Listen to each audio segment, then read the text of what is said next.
Hi, this is Dr. Perry Carpenter. I'd like to thank you for taking the time to join me on today's video. On today's video, we're continuing with our four-part series entitled DWC Discipline.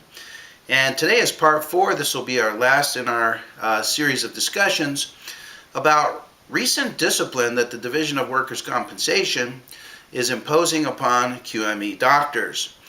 And through sessions 1 and 3, we talked completely about all of the new interpretations of the complexity factors that are being adopted by the Division of Workers' Compensation, and how that new interpretation of the complexity factors, which, by the way, no one could ever anticipate, no one could ever have the same interpretation, no one could ever construe the complexity factors in the way that the Division of Workers' Compensation is now doing. And I believe that some of these interpretations of the complexity factors that the DWC is promoting or purporting, I believe some of them are going to wash over, are going to simply fade away. And I'm going to share with you those complexity factors and the reasons why I think those controversies surrounding those complexity factors are simply going to disappear. Because in my opinion, based on my analysis, they simply don't make any sense whatsoever and are going to be impossible to be upheld.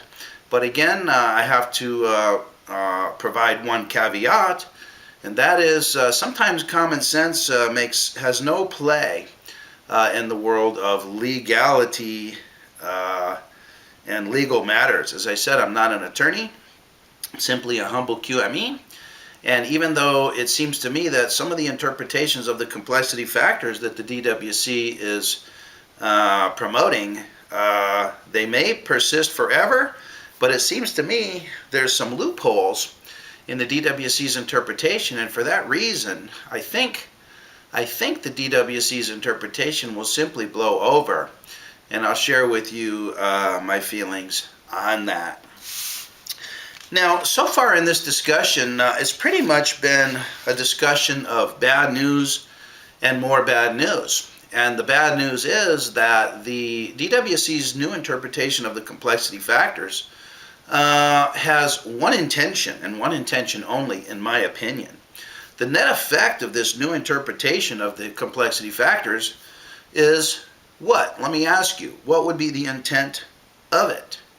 The intent of it is simply one thing, and that is to drive down the costs of QME reports across the board, across all specialties, across all types of evaluation, across all QME providers throughout the entire state of California. This new interpretation of the complexity factors has the capacity to significantly, now notice I put extra emphasis on that, to significantly drive down the costs of QME reports across the entire state.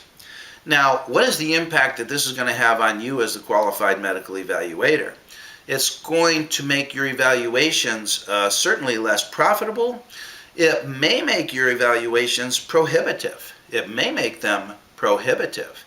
In other words, if the majority of reports now come in at the ML102 or even ML103 billing level, then simply by doing some simple math and even referring to old definitions of CCR 9795, those evaluations can take no more than 2.5 hours for an ML102, or certainly no more than 4 hours for an ML103. Well, an ML103 has within its definition 4 or more hours on 2 or more complexity factors.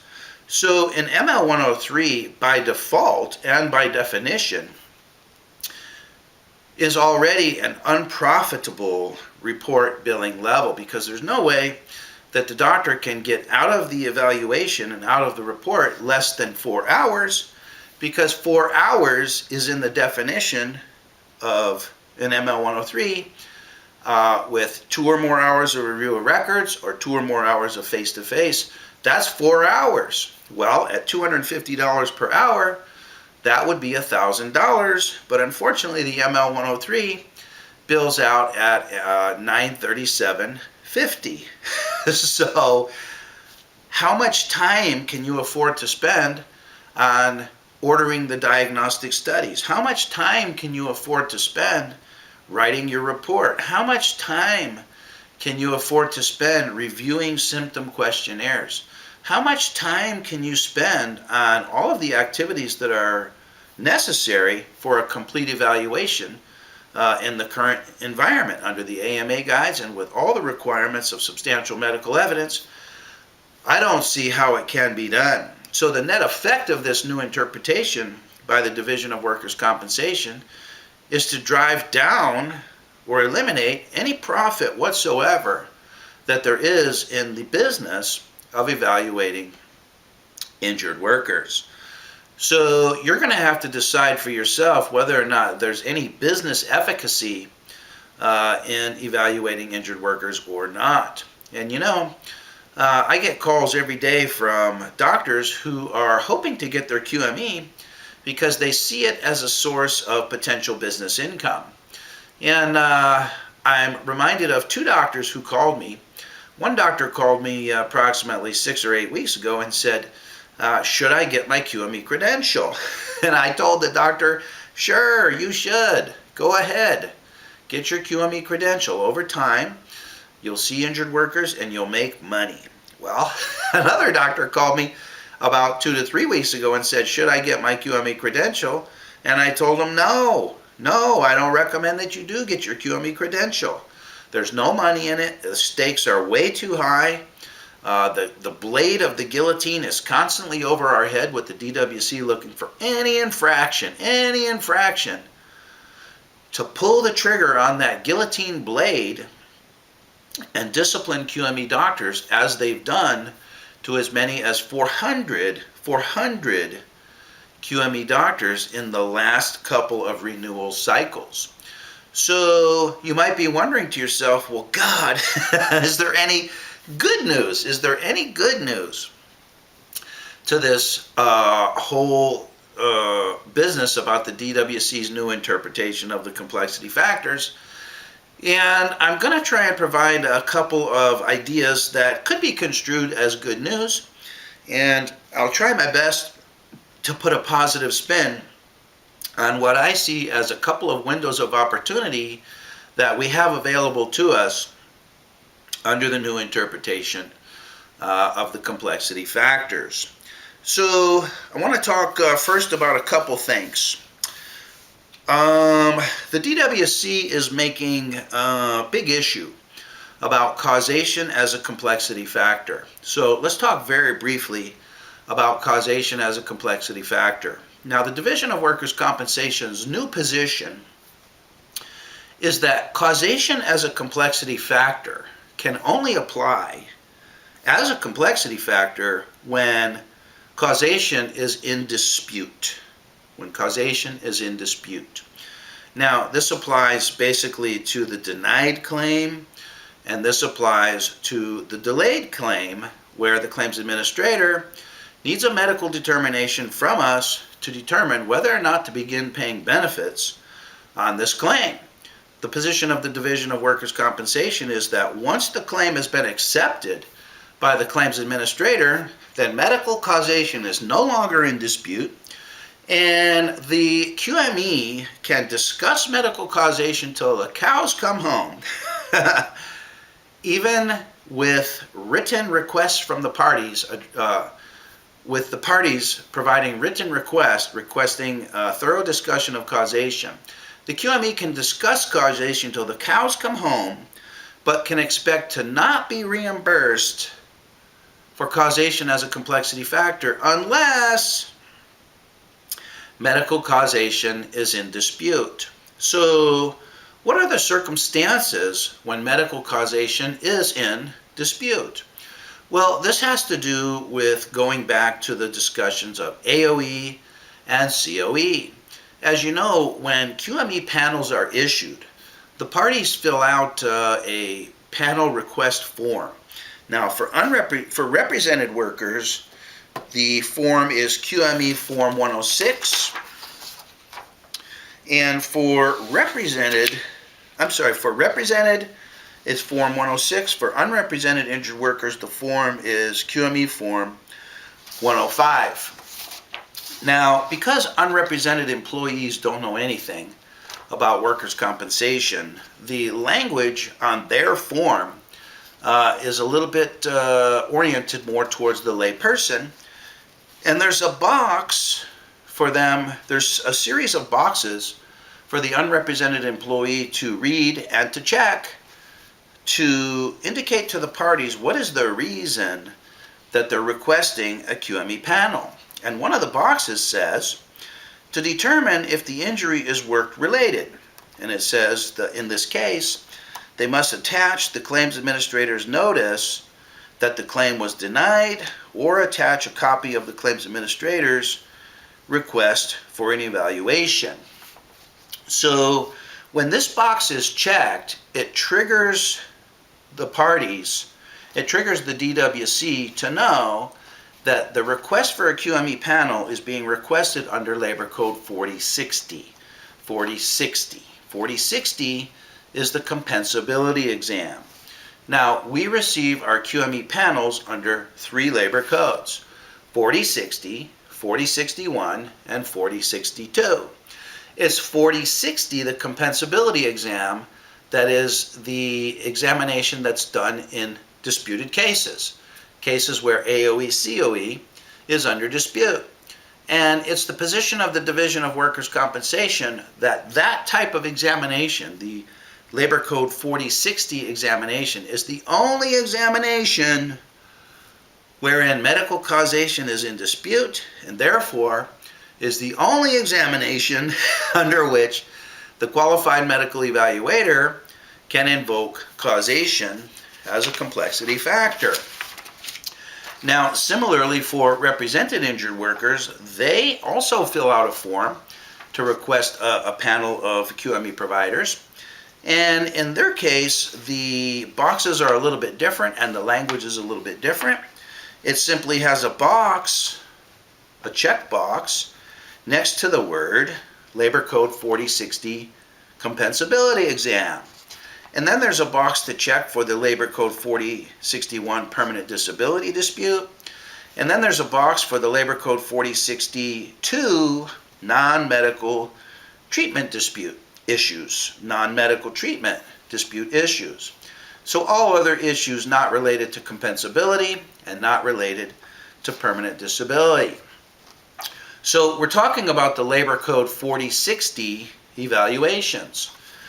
Well, I believe the Division of Workers' Compensation's position on this is going to blow over. Their current position is that causation can only be invoked as a complexity factor when medical causation is in dispute. And they're using the terms now that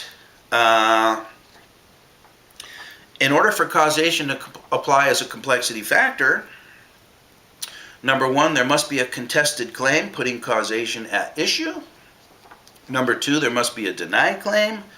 And number three, there must be a letter from a party specifically stating that medical causation is an issue. Medical causation is an issue. Well, as you know, the complexity factor, the way it's written under CCR 9795, does not contain any of that language or does not employ any of those requirements. The medical causation complexity factor simply states, addressing the issue of medical causation upon written request of the party or parties requesting the report. Okay? So imagine this. Imagine you receive some cover letters from some parties. Let's just say one is from an applicant attorney and one is from the claims administrator. And both of those cover letters request you to address issues of medical causation. Now, according to the Division of Workers' Compensation, it's now up to you as the qualified medical evaluator to make some phone calls and to write some letters to find out if medical causation is an issue, if there's a denied claim, if there's a contested claim putting medical causation at issue, if there is medical causation is an issue. It's up to you as the qualified medical evaluator. You can't simply respond to the request of the parties that are requesting you to address medical causation. Now, it's my opinion that this makes absolutely no sense at all. It makes no sense in terms of the way reality actually plays out in these evaluations. And let me explain to you why. To me, it makes no sense. And why I think this is simply going to blow over. It makes no sense because don't the parties, like the claims administrator, the applicant attorney, the defense attorney, don't they have the authority, if they're willing to pay for a complex evaluation, if they're willing to pay for it, don't they have the authority to request that the doctor address medical causation, that the doctor provide an updated opinion, that the doctor provide a new opinion, that the doctor provide a comprehensive opinion, that the doctor update the parties on what the current opinion on medical causation is? Now, let's say that the parties request that, and the doctor provides that interpretation or provides the causation analysis. How is the doctor's causation analysis any less complex under an accepted claim or under an accepted claim compared to a denied claim? What does the acceptance or denial of the claim to the have to do with the doctor's causation analysis? The doctor still has to apply complex medical decision making in coming up with his causation analysis and presenting a causation analysis that qualifies as substantial medical evidence to the parties. Don't the parties have the authority to request that of the doctor? Of course they do. But the Division of Workers' Compensation is saying that the doctor can provide the causation analysis, but in the case of an accepted claim, the doctor cannot expect to be paid and cannot be allowed to invoke causation as a complexity factor. And in my opinion, that makes absolutely no sense whatsoever, because the letter of the complexity factor under CCR 9795 simply states, addressing the issue of medical causation upon written request of the party or parties requesting the report. It says nowhere that the doctor then has to get on the phone and do a whole bunch of work. It says nowhere there that in the case of an accepted claim, causation cannot be addressed. So it's my opinion that this analysis or this interpretation by the Division of Workers' Compensation is going to blow over. It's going to go back to the way that we've known it, at least until it's rewritten under the letter of CCR 9795.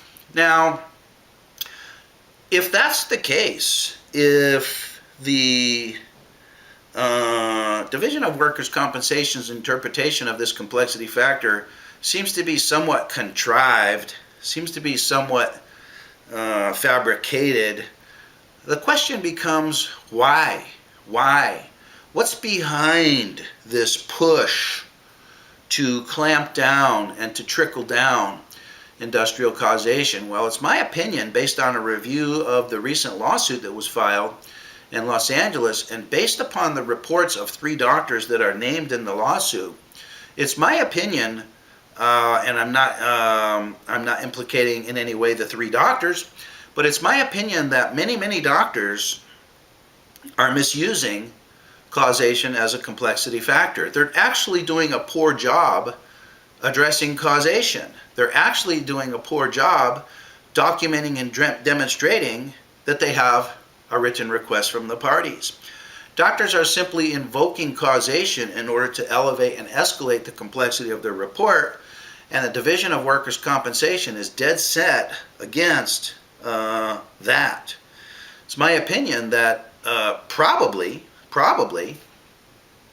when doctors do a good job addressing medical causation, and doctors do have a written request from the party or parties requesting causation, that the Division of Workers' Compensation probably will not have a problem with it, because of all the reasons that we just talked about. The letter of the law simply requires a written request. It doesn't require that there be limited to a denied claim. It doesn't require that the causation discussion be limited to those cases where there's a contested claim putting causation at issue. I mean, an analysis of causation is important at so many stages throughout a claim that why would the intent of the legislature be to limit the discussion of causation only to those cases involving compensability disputes? It makes no sense to me, and I think it's going to blow over. And I'm encouraging you to make sure that when you use medical causation as a complexity factor, you have a written request from the party or parties requesting the report, and that you do a fabulous job in the causation section of your report, and that every opinion and every conclusion that you offer qualifies as substantial medical evidence. In other words, don't put forth some half-baked, half-assed discussion of causation, which most doctors are doing simply by saying the cause of Mrs. Jones's symptoms was the industrial injury, period, and consider that to be an adequate addressment of medical causation. No. My opinion, if you do a fabulous job, you probably won't run into any trouble. Now, so that's some good news. That's some good news. That I believe there is some flexibility under the causation complexity factor if you're not simply using the causation complexity factor to erroneously and feloniously escalate the complexity of your report.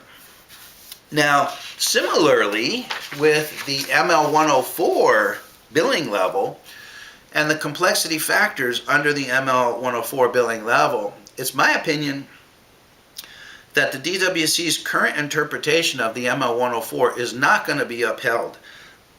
There's no way that it can be upheld, in my opinion. As I said, I'm not a lawyer, but there's several loopholes in their interpretation that need to be explained in order for all of us to be able to successfully move forward with the ML104. And let's talk about this for 1 second. Now, the ML104 billing level, like the ML101, like the ML105, like the ML106, all of those codes are billed at an hourly rate of $250 per hour. Now, the ML101, which is the follow-up medical legal evaluation, the ML105, which is medical legal testimony, such as depositions, and the ML106, which is a follow-up or supplemental report, none of those billing codes provide any requirements that we document or qualify for any level of complexity in order to be able to bill at the $250 per hour level. It's just a straight fee, $250 per hour for all activities involved in getting that report out or getting that deposition testimony done. Okay? So that suggests that the Division of Workers' Compensation is comfortable with doctor billing rates of approximately $250 per hour for all activities. Okay? Well, under the ML104 level, there's a new twist. There's a new twist. And the Division of Workers' Compensation is saying that under complexity factor number 3, which is the one that involves a prior written agreement that the report qualifies as an extraordinary report, that under this complexity factor, the doctor gets to bill $250 per hour for all activities, including review of records, including face-to-face time, and including, controversially, the report preparation time. And in the recent lawsuit that was filed in Los Angeles County, doctors have been disciplined for billing for report time, report preparation time, under the ML104 in circumstances where they don't have prior written agreement that the evaluation involves extraordinary circumstances. So they're being disciplined for billing for report preparation. They're not being disciplined for billing face-to-face time. They're not being disciplined for billing review of records time. And presumably, I believe that they're being paid for that. Now, a curveball arises when you consider the other two complexity factors under ML 104. Complexity factor number 1 simply says, an evaluation which requires 4 or more of the complexity factors under ML 103, and it requires that in a separate section at the beginning of the report, the physician shall clearly and concisely specify which of the complexity factors were required for the evaluation and the circumstances which made these complexity factors applicable to the evaluation. It makes no requirement that we list our time in face-to-face time, or in review of records time, or in report preparation time, or in any other activities time. And so there's no description here as to how doctors get paid under this complexity factor under the ML 104. How do we get paid? For what do we get paid? It's not stated. Under the DWC's new interpretation, they're stating that we only get paid for review of records, face-to-face time, and especially report preparation time when there's prior written agreement under complexity factor number 3. Under complexity factor number 1, who knows how we get paid? They haven't told us. It's not clear. And in my opinion, this represents a loophole and a weakness in the DWC's new interpretation of the ML 104. Similarly, when you look at complexity factor number 2 under the ML 104, it states that this is an evaluation involving prior multiple injuries to the same body part or parts being evaluated, and which requires 3 or more of the complexity factors listed under ML 103, including 3 or more hours of record review by the physician. How do we get paid when we have this type of evaluation? We know that we're supposed to be paid $250 per hour under ML 104, but for what do we get paid? Do we get paid for our review of records time? Do we get paid for our face-to-face time? We obviously, apparently, according to the DWC, we don't get paid for our report preparation time because we don't have a prior written agreement from the parties that this is an extraordinary circumstance. How do we get paid? It's not clear how we get paid. And this is an error, in my opinion, in the Division of Workers' Compensation's interpretation of the ML 104. As we talked about in our last broadcast, or our last discussion, the ML 104 has done some nifty shifting of sentences and paragraphs in order to limit billing for report preparation time only in those circumstances where we are able to obtain prior written agreement from the parties requesting the report.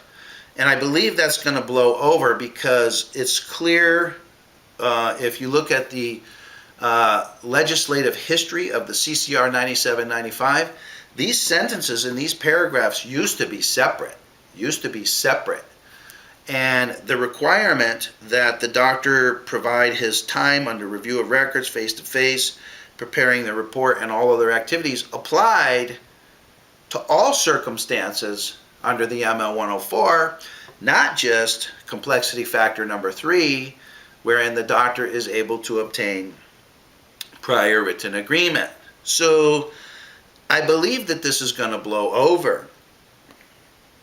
So what's really going on here? Why is the Division of Workers' Compensation cracking down on doctors' report preparation time? As I said earlier, I believe they're cracking down on these complexity factors because doctors are misusing them. They're overbilling without the substance in the report that justifies the billing level. So in those cases where the Division of Workers' Compensation has found that doctors have falsely elevated their reports to the ML 104 level, perhaps by invoking the causation complexity factor when it doesn't actually apply, or when there's no written request from the parties requesting an addressment of causation, this artificial elevation of the report up to the ML104 level is then what allows the doctors to bill $250 per hour for all activities.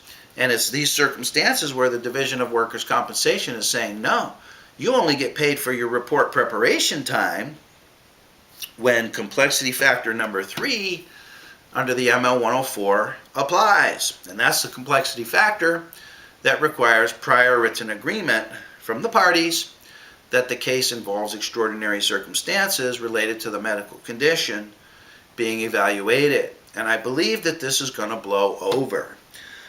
So, am I in a position to be able to give you any recommendation on this? No, not really. Not really, because we don't know.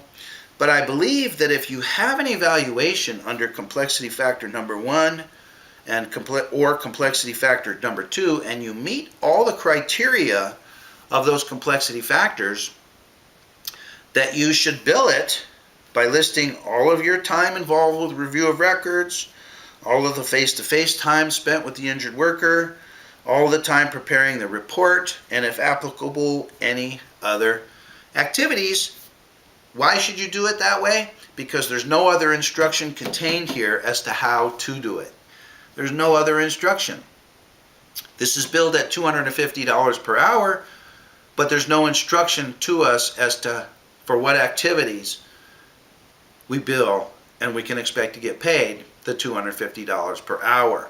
So I believe the interpretation of this complexity factor, like the causation complexity factor, is going to shake out. But I'm cautioning you to be very, very careful and make sure that when you bill the ML104 billing level that your report complies to the letter of the requirement as described in the complexity factors. Okay? And with that said, let's just conclude with a couple more comments. You know, in the first 3 videos in this series, we spent quite a bit of time talking about how bad the DWC is and how bad their new interpretation of the complexity factors is and how bad it is that doctors are getting disciplined. And it was bad, bad, bad. Well, in today's session, I want to give you a little bit of a glimmer of hope if this is the type of work that you want to continue to do. I want to give you some hope that because of the new interpretation of the Division of Workers' Compensation and the new outlook on the complexity factors, I believe this provides us a new window of opportunity wherein we can still succeed as qualified medical evaluators. Now, if you've been listening to me speak for any length of time, you've probably heard me say in the past that the QME business is the control business. The QME, the more control the qualified medical evaluator can take over the entire evaluation process, the more successful will the outcome of the report be. So it's the control business. If the qualified medical evaluator does not have iron fist control over every step in the process, stuff simply won't get done. If you don't take control over getting an interpreter to the evaluation, guess what will happen? An interpreter may not show for the evaluation. How many of you have ever had situations with interpreters not shown to the evaluation? We all have, right? And the reason is because you didn't control that step. If you don't take iron fist control over confirming and getting the examinee to the face-to-face meeting 15 minutes early with their paperwork completely completed in advance, guess what will happen? They'll show up right on time, they'll show up late, they won't show at all. If they do show, what's the chances of them having their paperwork completed so that you can get right down to the business of your evaluation? It will never happen. If you don't control that step, it will never happen. And I talk to doctors every day that are frustrated with the problems that they encounter with their examinees and their evaluation, and it can all be traced back to choke points wherein the doctor did not take control of the case. Well, with the Division of Workers' Compensation's new interpretation of the complexity factors, I believe that this gives us a new area and an additional area of control over our evaluation. So in those cases that involve causation, it's up to you to make sure that you get a written request from the party or parties requesting the addressment of causation. If you identify extraordinary circumstances in your case, in your upcoming case, it's up to you to secure your ML-104 billing level by getting prior agreement from the parties that the evaluation involves extraordinary circumstances during the evaluation. It's up to you to take control over these topic areas, causation and complexity, and make it happen, It's up to you to orchestrate these complexity factors so that they apply to your particular evaluation. So even though this adds additional steps and additional procedures to the QME's already complex process, I'm suggesting that we simply embrace this as a new opportunity to take even more control over the outcome of the evaluation. So, whereas before you may have heard me said that the qualified medical evaluation begins 3 weeks before the face-to-face evaluation, I'm now going to recommend and suggest that the evaluation begins 4 weeks before the face-to-face evaluation. At the 4-week mark before your upcoming face-to-face evaluation, you should be investigating causation.